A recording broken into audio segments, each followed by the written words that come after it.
Hello friends, welcome to Gajirama cyber cafe YouTube channel को। Friends, आज आम कथा term plan versus endowment plan.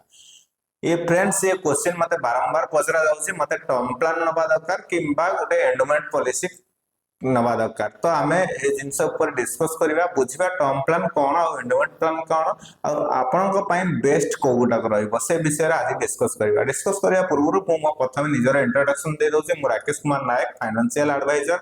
Last 5 years हेलानी मु LIC रो agent रूपे काम करछि, जे मु 3 टाइम एमडीआरटी मध्ये अछि और एथि सहित मोर गवर्नमेंट स्कीम रिलेटेड मध्ये आपन को इन्फॉर्मेशन देई परिबी, काना लास्ट 15 इयर हेलानी मु ए जिंस रे मध्ये काम करछि। चलंतु देरी न करी स्टार्ट करिबा। सर्वप्रथम होछि तो टर्म इंश्योरेंस आपन को पई बेस्ट ना आपन को पई एंडोमेंट प्लान बेस्ट रहइबो। तो सबुठ आउ गोटे क्वेश्चन मध्ये आसे, गोटे कोटी रो टर्म इंश्योरेंस नवा पई आपन को प्रीमियम केते दवा पड़ी। देखो प्रीमियम तो वेरी करे, आपन मानि कि चलतो 5-6 हजार टंका रु नै कि 30-40 हजार टंका मध्ये प्रीमियम अछि, जाकि हमर डिपेंड करबो आमे केते टर्म नउचे, केते वर्षर पीरियड पई पॉलिसी नउचे, एथि सहित हमर एज ग्रुप केते अछि। तो आ ऊपर जेते आपनकर हायर एज रे जेते आपन पॉलिसी नेबे तो आपनकर प्रीमियम सेते हायर रहइबो। तो आ सहित आपनकर कवर केते रहइबो। कवर मिनिमम जने टर्म इंश्योरेंस 25 लाख टंका रो 50 लाख, गोटे कोटी 2 कोटी जेते ऊपर को चाहेबो से नै परिबे। किंतु टर्म इंश्योरेंस नवा पई किछि बेसिक क्राइटेरिया थाए। टर्म इंश्योरेंस पई आपनको आपनकर क्वालिफिकेशन सहित आपनकर सैलरी स्लिप किंबा आपन जदि बिजनेस करछंती तो आपनकर आईटीआर रो आवश्यकता पड़ी पारे। किंतु एंडोमेंट प्लान पई ए सब जिंस रा किछि भी आवश्यकता पड़िबो नै, आपन डायरेक्ट पॉलिसी नै परिबे। सेम जिंस तादरे भी जदि आपन 1 लाख रु एबव प्रीमियम पे करछंती हे पारे आपनको पॉलिसी नेला बेले आपनको सैलरी स्लिप हो किंबा आईटीआर आपनको जमा करियो पड़ी पारे।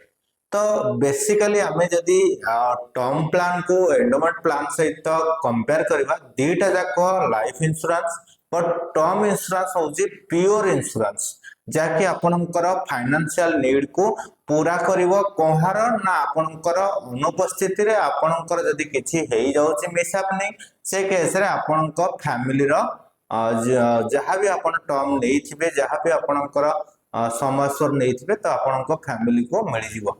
बट टर्म प्लान गोटे कोटी नेले आपनको 5 रु 10-15 हजार 20 हजार भितर प्रीमियम रहइबो। सेम जिंस आपनको 2 लाख टंका समस्या गोटे एंडोमेंट नेले तो आपनको 10 हजार प्रीमियम। सेम 10 हजार टंका दे 2 लाख रो इंश्योरेंस मिलिबो कोठी ना आपनको एंडोमेंट प्लान रे। सेम जिंस 10 हजार टंका टर्म इंश्योरेंस रे आपनको प्रीमियम देई आपनको 1 ईयर रो कवर मिलिबो।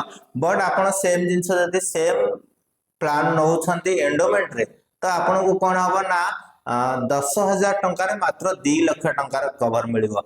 बट सेठी कोन होजी ना, हमर जदि किछि डेथ होउनी, हमर जदि मिसहैपनिंग होउनी, से केस रे हमर जो पैसाटा बेकार जीवो, बाजेबात जीवो, आमको आउ से पैसा मिलिबनी को केस रे ना टर्म केस रे।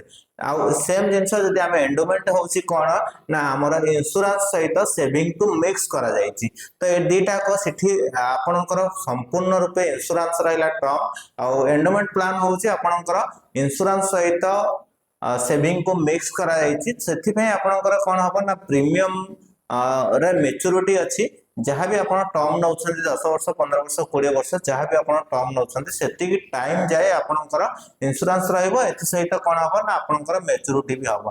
त मानि नियंतु आपन गोटे 10 वर्ष र 15 वर्ष र टर्म नैछंती, गोटे एलआईसी र जीवन लाभ प्लान करछंती, से केस रे आपन 1,60,70 हजार प्रीमियम नै 4 लाख टंका मैच्योरिटी पाइबे। किंतु सेम जिंस आपन जदि टर्म इंश्योरेंस नैछंती तो आपण 15 वर्ष 20 वर्ष रे जहाँ भी देले, जो 2 लाख टंका देले सेटा आपनको आपन जदि बंची छंती, आपन जदि आपनको सब कुछ ठीक अछि, से केस रे आपनको प्रीमियम मिलिबनी, प्रीमियम रिटर्न मिलिबनी किंबा कोनोसी मैच्योरिटी हबनी। टर्म इंश्योरेंस से मानकर दरकार जो मानकर किछि आपन स्टैंडर्ड पोजीशन रे अछंती, मानंद आपनकर इनकम 30-40 हजार रु अधिक, आपनकर फैमिली आपनको ऊपर डिपेंड अछि, से केस रे आपनको टंका 1000 तो मिनिमम इंश्योरेंस रे जीवा दरकार।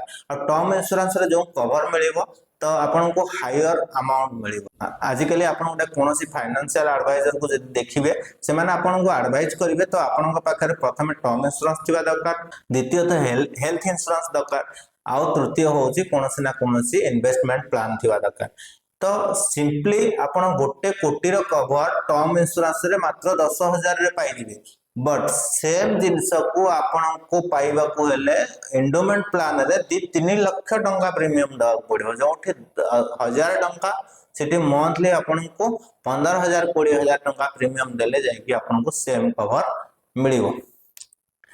तो एंडोमेंट रे कौन अच्छी ना टर्म रे आपन को डेथ हेले ही फुल पेमेंट मिलिबो एंडोमेंट रे आपन को डेथ हेले मिलिबो डेथ न हेले भी आपन को जो मैच्योरिटी मिलिया कथा मिलिबो। तो आपन को पई बेस्ट चॉइस कौन रहिबो ना आपन कौन करिवे टर्म प्लान कंपलसरी नेबे ता सहित कंबाइन करि परिबे एंडोमेंट प्लान को एलआईसी रो किछि प्लान अछि जहा कि बेहतरीन प्लान अछि जेमिति हमें कहि परिबा जीवन उत्सव अछि एलआईसी रो आपन पेंशन प्लस अच्छी एलआईसी एसआईपी अच्छी तो आमे वर्तमान जे कौन सी आपण फाइनेंशियल एडवाइजर को देखिबे किंबा जो यूट्यूब रे इन्फ्लुएंसर अछंती सेमानक राय रहउची कोन ना आपण को इन्वेस्ट अलगा करंतु आउ इंश्योरेंस अलगा करंतु ता माने होची कोन ना आपण को जे कौन सी टर्म इंश्योरेंस प्रथमे आपण नै जानतो आप जो रेस्ट पैसा बंचुची ताको आपण एसआईपी करि नियंतु एसआईपी रे आपण जानिथिबे टिके हायर एंड रिटर्न मिलिबो तो आपण एसआईपी की मध्य जाई परिबे।